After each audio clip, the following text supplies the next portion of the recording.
L'aveuglement spirituel est une terrible, mais alors terrible maladie. C'est un poison mortel, il sent mauvais.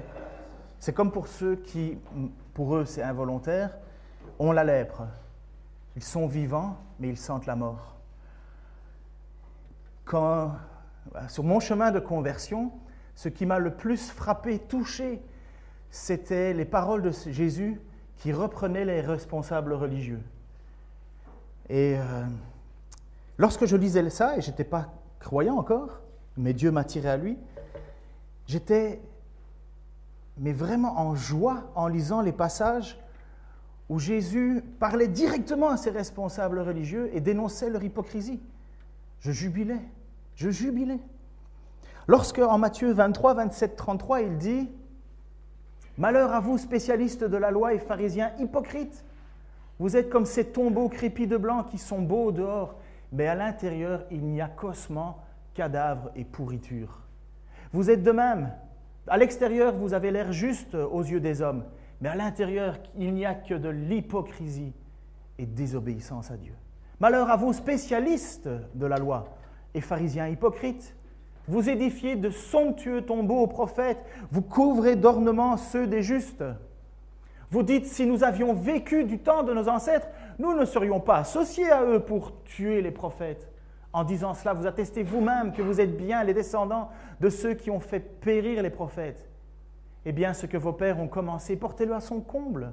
Serpents, race de vipères, comment pouvez-vous penser que vous éviterez l'enfer? Alors moi, à la lecture de ça, je jubilais. Je jubilais parce que, je ne sais pas pour vous, mais moi, quand j'étais plus jeune, on m'a obligé de croire. On m'a obligé d'aller faire la communion, faire ceci, faire cela. Bref, heureusement qu'il y avait des cadeaux à la clé parce que sinon je ne l'aurais jamais fait. On m'a dit, si tu le fais, tu auras une nouvelle montre. Ouais, d'accord. On m'a attiré comme ça. Mais finalement, je me suis retrouvé dans un système où on me disait finalement de faire ceci, faire cela, faire ceci, faire cela. Mais je pouvais avoir le cœur complètement tortueux. Ce n'est pas grave du moment que je me conduisais bien. J'ai été invité à une réunion ici où un jour j'ai entendu ce mot qui m'a vraiment blessé. Nous faisons partie des gens de bonne famille. Hein? Qu'est-ce qu'une personne de bonne famille? Ça m'a tellement déchiré d'entendre ça. Parce que qu'est-ce qu'une bonne famille pour Jésus? Les pharisiens, les sadducéens, les membres du Sanhédrin se pensaient être de bonne famille. À l'extérieur, ils avaient tout pour être la bonne famille. Ce sont ceux qui avaient les plus longues franges. C'est ceux qui faisaient les plus belles prières. C'est ceux qui faisaient le plus de bruit pendant leur offrande. J'ai toujours reproché que l'on décrive Jésus comme une espèce de petite marionnette, tout gentil, tout doucerette, qui ne dit que des chouettes choses, qui est magnifique, qui est doux. Non, Jésus, c'est Dieu. Jésus, c'est celui qui reprend les hypocrites. Parce qu'il y a bien une chose que Jésus n'a jamais supportée, c'est l'hypocrisie religieuse. Parce que, comme dit Jésus, c'est comme des tombeaux crépis de blanc. Quand on met du blanc à l'époque sur un tombeau, c'est beau. C'est parce qu'on a l'argent. Vous avez déjà peut-être été dans des cimetières ici, vous baladez. Il y a certaines tombes, là, ça pourrait être votre maison, quoi. Tellement c'est grand, tellement c'est beau. Mais à l'intérieur, il n'y a qu'ossements de cadavres et pourriture. Vous avez déjà senti l'odeur d'un mort? J'ai travaillé pendant 5 ans pour la brigade judiciaire et c'était mon rôle. L'odeur d'un mort, ça vous colle. Vous pouvez laver vos vêtements, ça colle encore. Il faut attendre 2-3 jours pour que l'odeur s'en aille. Et quand Jésus dit ça, il parle d'une odeur qui est fétide. Mais mettez-vous à la place de ces religieux, quand vous entendez ça de pleine face. Peut-être que nous avons ça aussi dans nos vies. Peut-être que nous avons aussi cette volonté de vouloir paraître bien, mais au fond, nous sommes un peu hypocrites. Mais Jésus nous prouve qu'on peut changer. Nicodème faisait partie de ces gens-là, mais Nicodème avait un véritable amour pour le Seigneur, un cœur vraiment disposé pour le Seigneur. Joseph d'Arimathée aussi était un homme qui lui aussi faisait partie de ces gens-là. Il était pris dans la, comme on dit au Québec, dans la gamique. Je ne sais pas si ça se dit ici. Il était pris dans le jeu. Mais il s'en est sorti. Et lorsque Jésus va être présenté devant les responsables, les décideurs, ces pharisiens ont ça dans le cœur. Ils sont excessivement fâchés. Pourquoi? Mais parce que Jésus leur a dit des vérités qu'ils n'avaient vraiment pas envie d'entendre. On a déstabilisé leur position.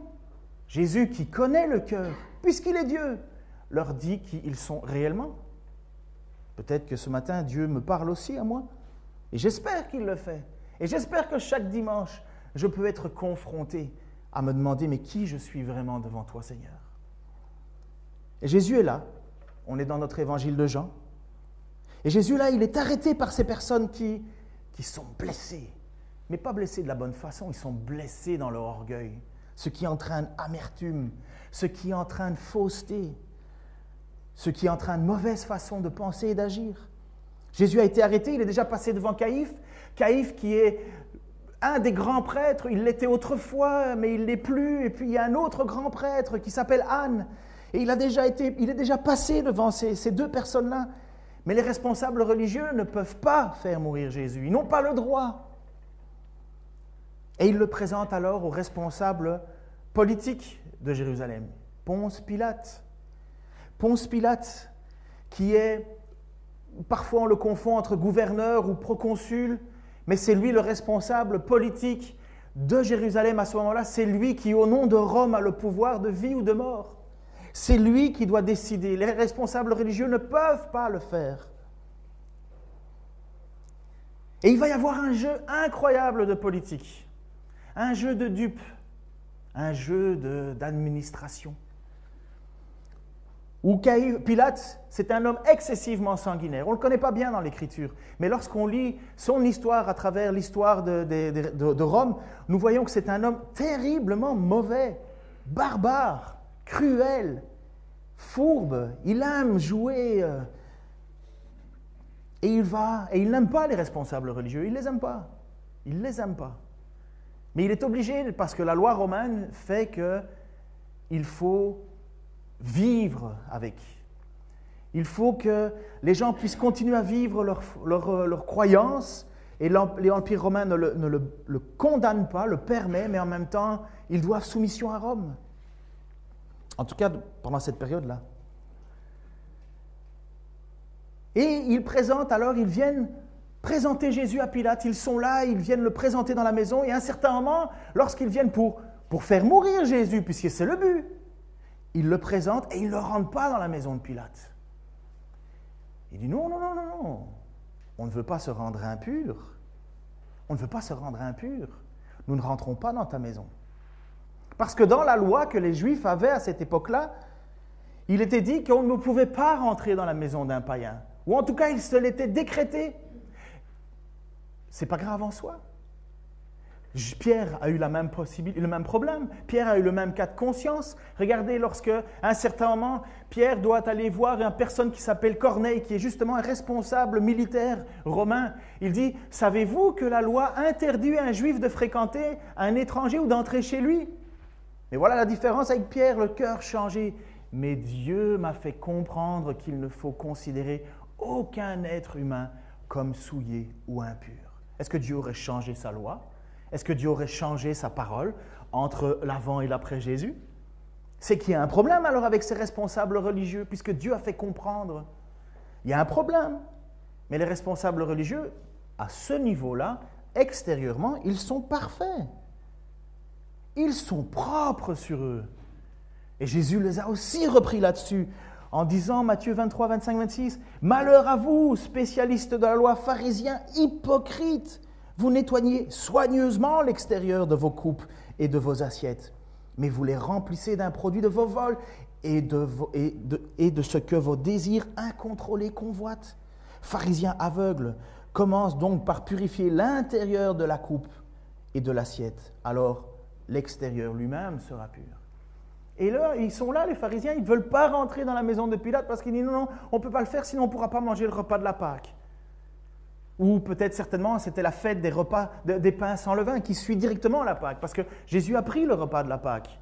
Donc, de quelle Pâque on parle? Mais en fait, si on peut résoudre ce problème, pour ceux que ça intéresse, c'est juste après la Pâque, il y a la fête des repas sans levain. Et souvent, on disait la fête de la Pâque, c'était une semaine complète. Et les responsables religieux disent non, on ne peut pas, sinon on ne peut plus.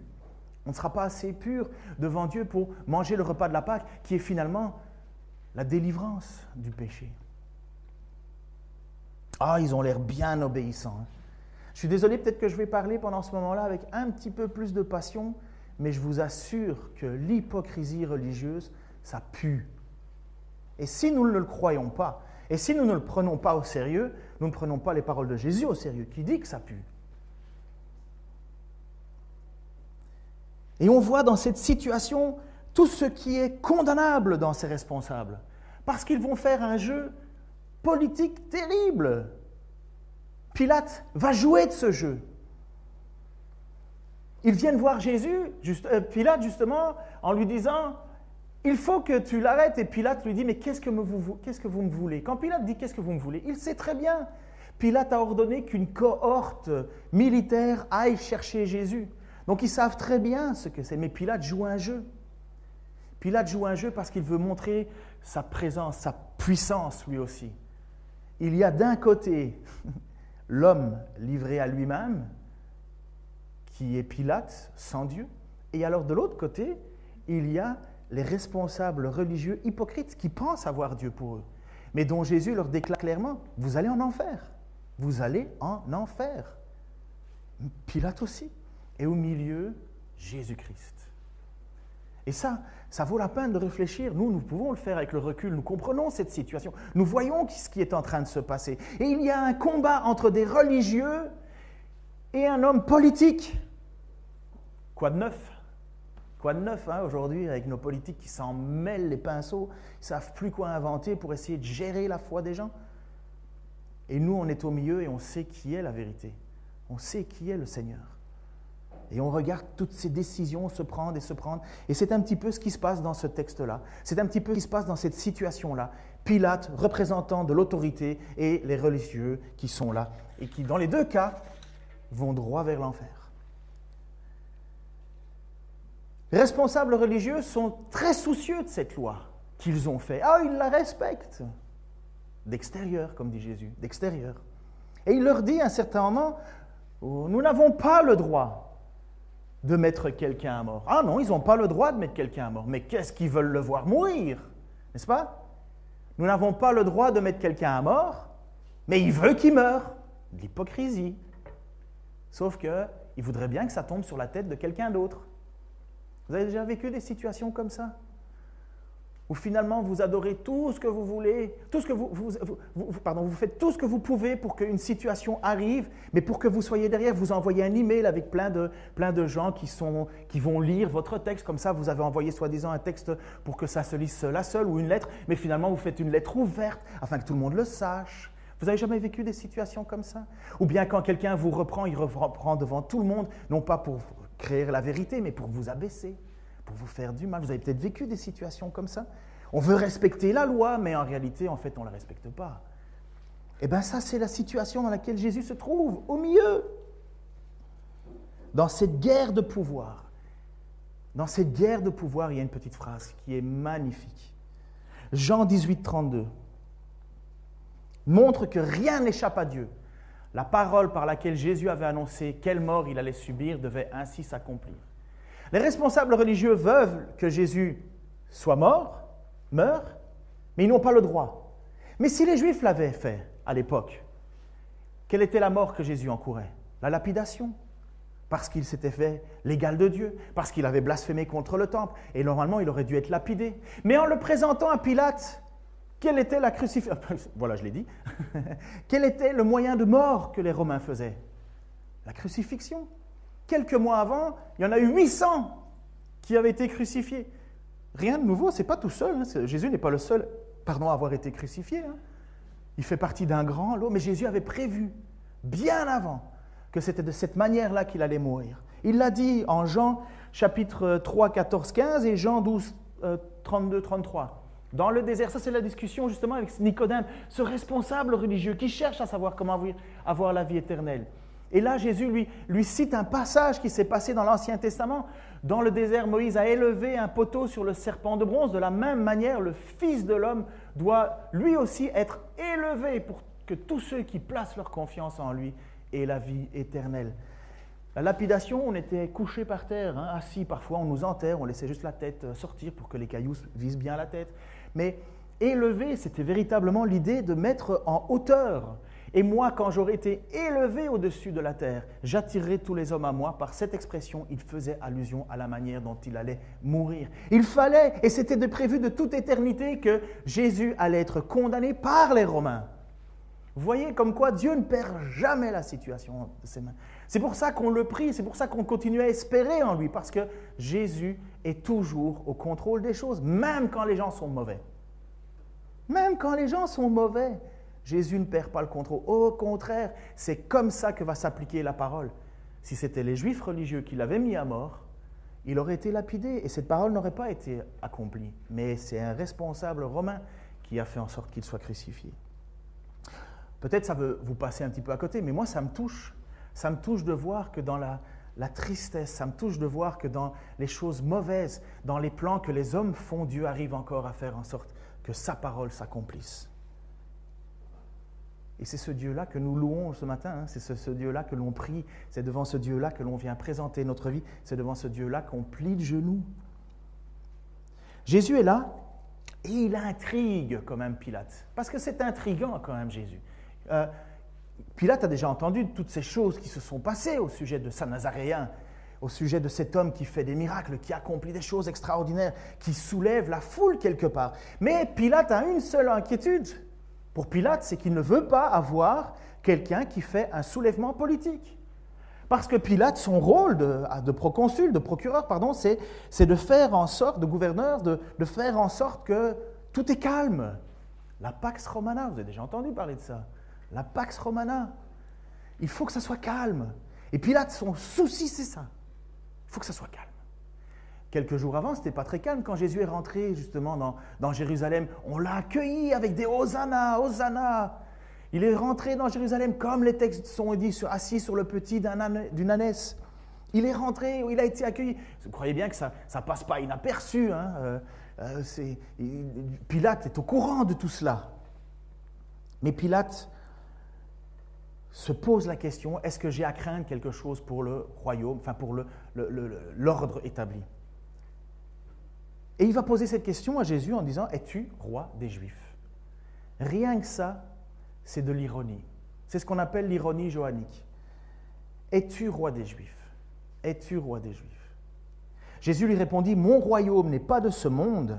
Si mon royaume appartenait à ce monde, mes serviteurs se seraient battus pour que je ne tombe pas aux mains des Juifs. Non, réellement, mon royaume n'est pas ce monde. Rien qu'en entendant cela, Pilate, il est rassuré. Il dit, ok, ça va, j'ai rien à craindre pour mon royaume, puisque ton royaume n'est pas d'ici, et puis finalement, tu ne veux que personne se batte, ça va, la Pax Romana est réglée. Pilate a essayé à 3 fois de faire en sorte que Jésus soit libéré quand même. 3 fois, il a été dire, je ne trouve rien dans cet homme. Jésus, oui, il est spécial, il est particulier, mais moi, je ne vois rien de condamnable en lui. Le royaume de Jésus n'est pas de ce monde. Ça aussi, c'est une bonne réflexion. Évidemment, tous ceux qui mettent leur confiance en Jésus, tous ceux qui ont un cœur pur devant lui, ça veut dire un cœur humilié, tous ceux qui se placent et qui plient le genou devant lui font partie de son royaume. Mais le royaume de Jésus n'est pas ici sur terre. Selon moi, et qui suis-je pour dire ça? Mais ça, c'est comme dit Paul à un certain moment, ce que je vais dire n'est pas de la parole inspirée, mais vient de moi, mais moi aussi je pense avoir le Saint-Esprit. Bref, je vais parler en mon nom propre. Selon moi, le plus grand problème de l'Église, ça a été le jour où l'Église est devenue, la chrétienté est devenue la religion des peuples. Parce que tu demandes à des gens qui n'en ont rien à faire de Dieu, tu leur dis, vis comme Dieu te demande. Et finalement, on fait en sorte d'avoir un royaume d'hypocrites. Exactement comme les pharisiens. Ils n'ont pas le cœur à Dieu, mais on leur a dit, vous êtes des responsables, faites votre boulot de responsable. On était responsables de père en fils. Et lorsque Jésus dit « mon royaume n'est pas de ce monde » et que j'entends que l'on veut mettre le royaume de Dieu sur terre, c'est pas ça. C'est pas ça. C'est pas la volonté de Dieu, ça. Mon royaume n'est pas de ce monde. Évidemment, nous sommes un avant-goût. L'Église, c'est un avant-goût du royaume. Mais vous le savez vous-même. Si l'Église c'est le ciel, moi je reprends mon biais. Hein. Parce que dans l'Église on se blesse, dans l'Église on se fait mal, dans l'Église on est inconstant, insatisfait, on n'est pas aussi riche qu'on voudrait, pas aussi populaire qu'on voudrait. On se dit mais non, mais l'Église c'est un avant-goût. L'Église c'est un avant-goût. Tous ceux qui sont dans l'Église ne sont pas sauvés et tous ceux qui sont en dehors de l'Église ne sont pas non plus tous perdus. Il y a des sauvés en dehors. Vous savez, cette phrase qui dit en dehors de l'Église, point de salut, ça ne vient pas de l'Évangile. Hein. Ça ne vient pas de Dieu. Mon royaume n'est pas de ce monde. Quand Jésus dit « mon royaume n'est pas de ce monde », il n'utilise pas l'expression territoriale. Ce n'est pas un territoire. Mon royaume, quand on pouvait parler de, je ne sais pas si on parlait de royaume de Bourgogne ou de grand-duché de Bourgogne, de duché de Bourgogne, enfin je ne sais pas trop, mais enfin bref, je sais qu'il y avait des bagarres, mais quand il dit ça, ce n'est pas une idée de royaume terrestre, c'est de règne. Il y en a peut-être parmi vous qui aimez faire tourner vos ménages, qui aimez faire en sorte que lorsque vous lisez quelque chose, vous êtes obligé de lire 2, 3 fois la phrase pour être sûr d'avoir bien compris. Je vous encourage à lire du Jacques Ellul.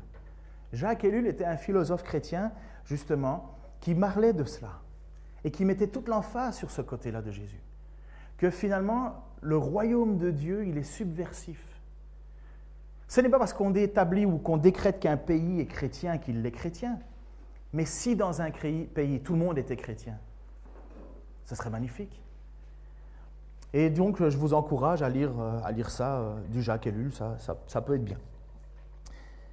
Et Jésus est là donc devant Pilate et il lui dit, mais mon royaume n'est pas de ce monde. Hein. Si je pouvais, moi, je pourrais faire en sorte que des légions et des légions viennent pour me défendre. Mais non. Et quand Pierre a voulu sortir son épée, qu'est-ce qu'il a dit? Range ça. Range ça. Ne faut-il pas que je boive la coupe jusqu'au bout? Ou dans d'autres passages, il dit, celui qui vivra par l'épée, mourra par l'épée.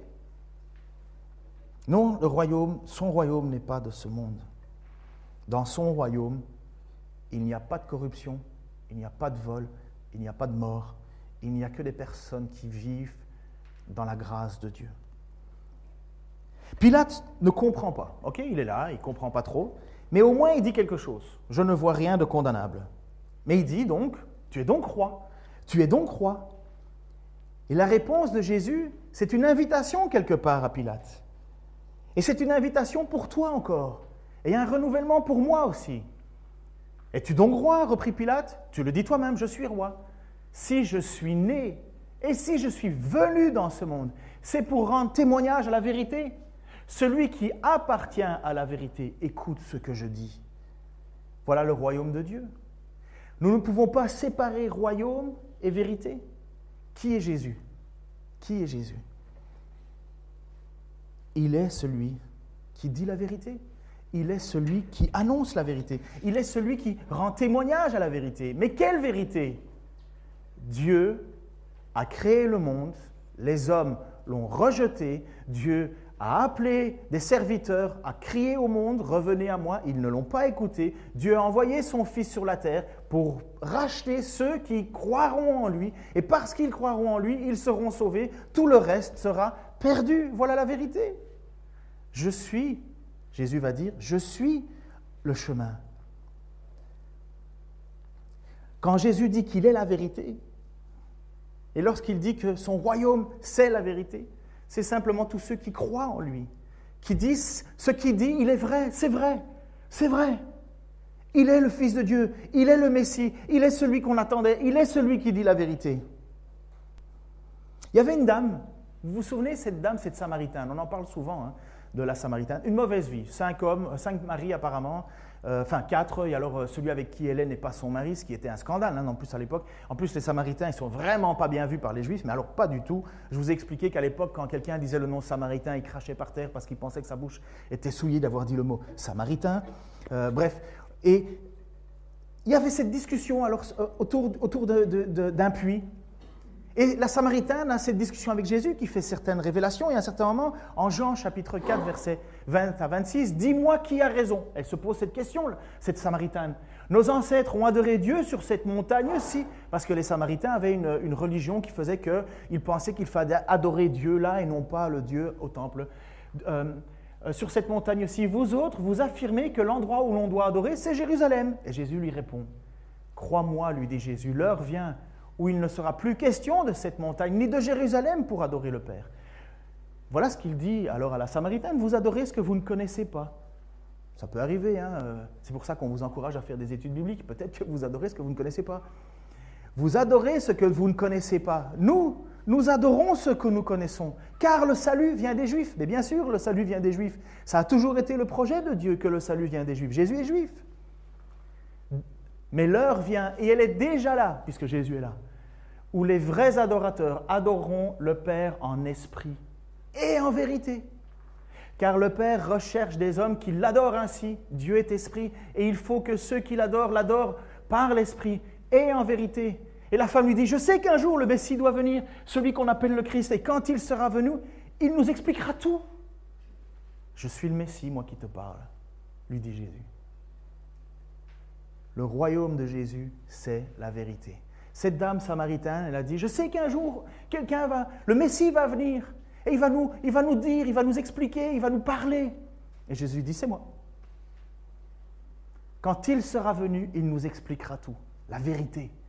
Parce qu'elle, elle est confuse. Est-ce qu'il faut adorer sur cette montagne à Jérusalem? Est-ce que c'est nous qui avons raison? Est-ce que c'est tort? Finalement, Jésus lui répond, en esprit et en vérité, parce que Dieu n'a jamais recherché autre chose que des adorateurs en esprit et en vérité. Par contre, Pilate, qu'est-ce qu'il va dire à ce moment-là?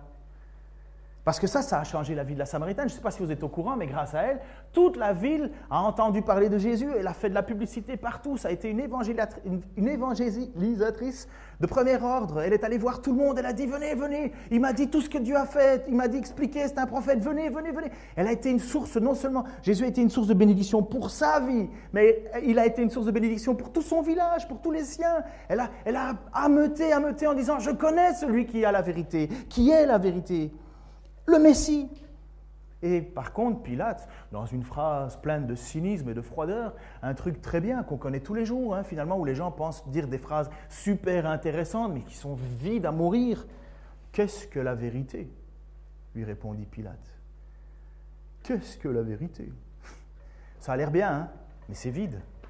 C'est vide, ça ne répond à aucune question. Et devant lui, à ce moment-là, Pilate, lui, il dit « Qu'est-ce que la vérité ?» et il se retourne certainement en s'en allant. Parce que le texte nous montre qu'il ne discute plus. Qu'est-ce que la vérité? Ça fait bien de parler comme ça. On se dit oh, « j'ai dit une belle phrase, finalement, tu es passé à côté, mon ami. Wow, tu peux te valoriser parce que tu es très bon en parole, mais la vérité était devant lui, comme dit Jean 14, 6. Le chemin, répondit Jésus, c'est moi, parce que je suis la vérité et la vie. Personne ne va au Père que passant par moi. » Vous voyez cette situation particulière? Qu'est-ce que la vérité? Et devant lui se trouve la vérité. Parce que Jésus est venu sur terre pour cela, pour rien d'autre. Je suis né et je suis venu dans ce monde pour rendre témoignage à la vérité. Après ça, on commence à humilier Jésus. On l'humilie. Et les soldats vont lui tresser une couronne avec des épines. Alors j'ai lu un peu des livres, on ne sait pas trop, hein, mais on pense que les épines avaient plus ou moins entre 15 à 30 cm. Je ne sais pas quel arbre c'est, mais c'est des longues épines. Je ne sais pas s'il y en a déjà qui ont été au mur ici. Vous avez déjà été dans les... Ok, on peut cueillir des murs sans problème avec quelques épines. Vous avez des égratignures, ça pique quand vous prenez votre bain le lendemain ou le jour même, mais à part ça, ça va. Ce n'est pas des grosses épines, ok? Et vous êtes déjà tombé dans un arbre épineux où ça rentre dans la chair? Eh bien ça, on lui a fait une couronne avec ça. Ce n'est pas une couronne de mur, hein. C'est une couronne avec des grosses épines, un peu comme ça. Ce sont des arbres qui font ça, ils se protègent, enfin bref. Et on lui fait une couronne en épines. Et non seulement on lui fait une couronne, et ce sont les soldats qui font ça, en même temps on lui met une cape, parce qu'ils ont entendu ce qui s'est passé. Puisque Pilate lui a dit, es-tu le roi des Juifs? Et Jésus dit, oui, mon royaume n'est pas de ce monde. Et on lui fait ça, on lui met ça sur la tête. Mais en même temps, on est troublés, nous. Pourquoi faire autant de mal à un homme si bon? Pourquoi faire autant de mal à un homme qui finalement guérit les malades, ressuscite des morts, parle de vérité, annonce le bonheur aux pauvres, annonce le bonheur aux malheureux, annonce le bonheur aux simples d'esprit, heureux, ceux qui sont persécutés, heureux, heureux, heureux. Et on lui dit « Salut, roi des Juifs !» Et on le gifle, et on le flagelle. Alors, pour votre culture générale, sachez qu'il y avait 3 sortes de flagellations parmi les Romains. Il y avait des flagellations douces, flageller, c'est fouetter, et alors il y avait des flagellations hyper dures, où finalement c'était des espèces de fouets avec plusieurs lanières, et au bout des lanières, on mettait ou des petits morceaux de plomb ou des petits morceaux d'os, l'idée de pouvoir, lorsqu'on frappe et lorsqu'on flagelle, ça arrache la peau. C'était pas agréable, pas du tout. Et on pense que Jésus a vécu cette flagellation la plus difficile des 3 parce qu'il n'arrivait plus à porter le bois pour monter. Il était abattu, écrasé. Mais qu'est-ce que fait Pilate? Pourquoi est-ce que Pilate permet ça? Parce qu'il veut humilier les Juifs. Il ne se rend même pas compte dans son jeu. Il le présente, il le fait sortir de sa salle et il dit « Ecce homo » « Voici l'homme ». Voici l'homme qui dit qu'il a des prétentions d'être un roi. Ce n'est qu'un homme. Et alors il va dire aux Juifs, voici votre roi. Mais c'est pas... Pilate, il n'est pas là en train de reconnaître la royauté de Jésus. Il veut humilier les Juifs en disant, regardez votre roi. Flagellé, couronne d'épines, giflé. C'est quoi ça comme roi?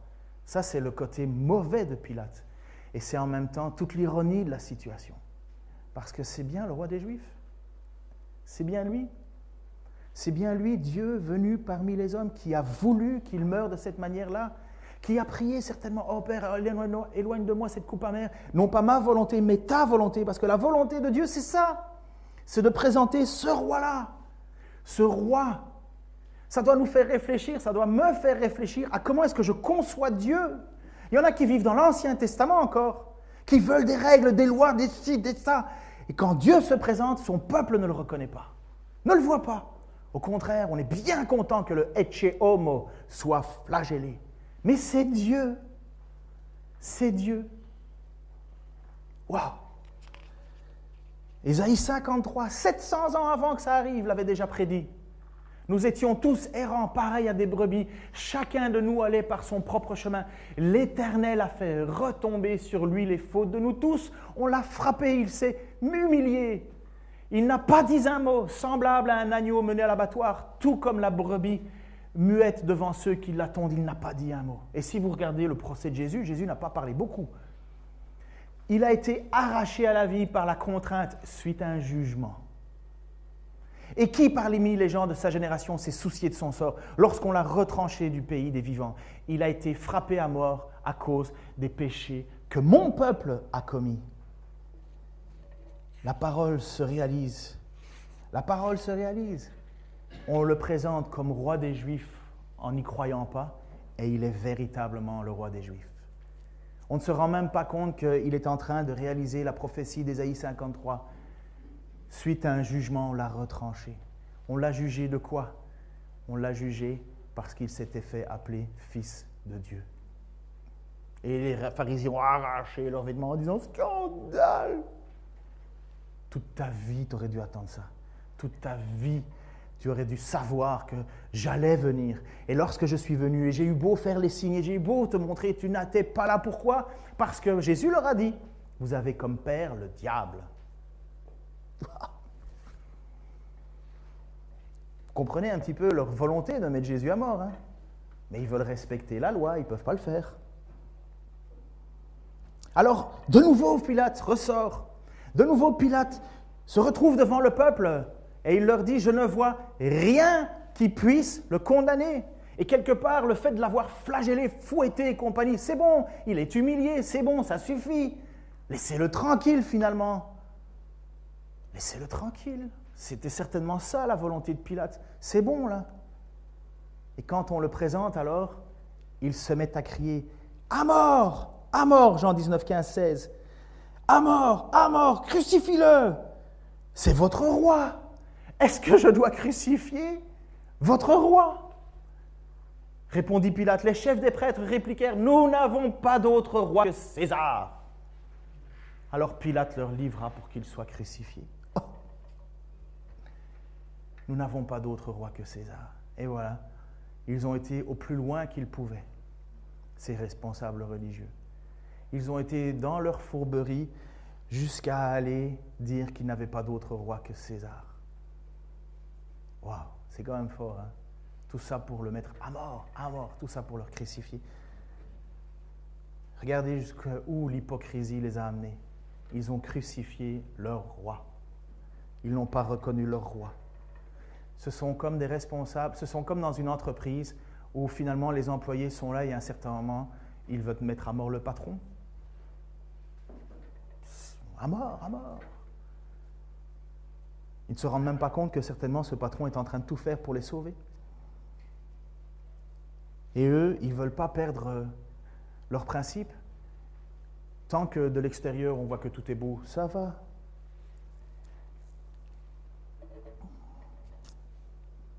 Ainsi s'applique la parole que Jésus a dite en Jean chapitre 10 et 11. Enfin, c'est Jean qui le dit. Celui qui est la parole était déjà dans le monde puisque le monde a été créé par lui. Et pourtant, le monde ne l'a pas reconnu. Il est venu chez lui et les siens ne l'ont pas accueilli. Waouh! Ça vaut la peine de relire tout ça. Je passe tous les détails parce qu'il y a plein de particularités dans ce texte, mais qui n'enlèvent rien à la profondeur de ce qui se passe. Mais Jésus est venu dans le monde et les siens ne l'ont pas accueilli. C'est le roi des Juifs, c'est le véritable roi des Juifs. Il n'y en a pas d'autre, il n'y en aura pas d'autre. C'est lui le Messie annoncé dans les Écritures. Et pour nous, ce matin, et on va prendre la Sainte Seine dans ce cadre-là, est-ce que tu fais partie, je l'espère, de ceux qui appartiennent à son royaume, en esprit et en vérité, pas en perfection? Celui qui croit qu'il mérite le ciel l'a déjà perdu, vous savez ça? Celui qui croit qu'il mérite le ciel l'a déjà perdu. C'est une grâce, ce n'est pas un mérite. Si tu peux déclarer que tu reconnais Jésus-Christ comme ton Seigneur et ton Sauveur, Jésus nous a laissé des moyens de rappel, des moyens de prendre un temps pour s'asseoir et pour réfléchir.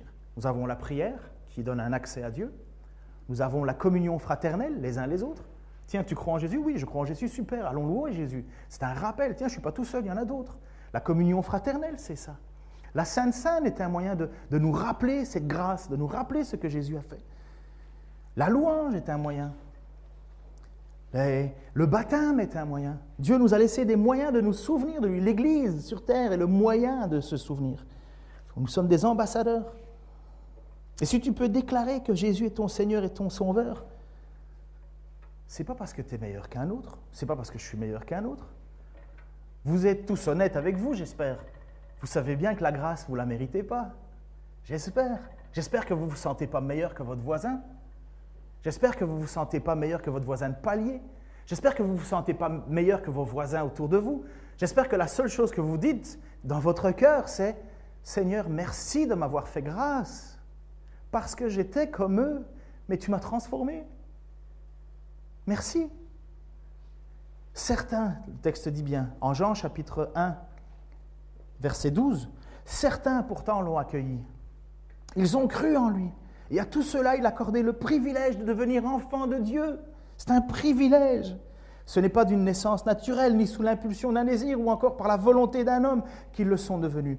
Mais c'est de Dieu qu'ils sont nés. Celui qui est la parole est devenu homme, et il a vécu parmi nous. Nous avons contemplé sa gloire, la gloire du Fils unique envoyé par son Père, plénitude de grâce et de vérité. Et lorsque nous lisons la parole, lorsque nous lisons les Écritures, lorsque nous la méditons ensemble, lorsque nous vivons ensemble, nous sommes quoi? Nous plions le genou devant celui qui est plénitude de grâce. C'est déjà le fait que l'on peut plier le genou devant lui, qu'on peut se dire enfant de Dieu. Plénitude de grâce et en même temps de vérité. Waouh! Comment ce procès a été incroyablement mis en place par Dieu. Ce n'est même pas les hommes qui ont fait ça, c'est Dieu lui-même qui avait prévu ça. C'est Dieu lui-même qui a fait qu'à un moment se rencontrerait le pouvoir administratif qui ne croit pas en Dieu et le pouvoir religieux qui est rejeté par Dieu. Et au milieu se trouve la vérité.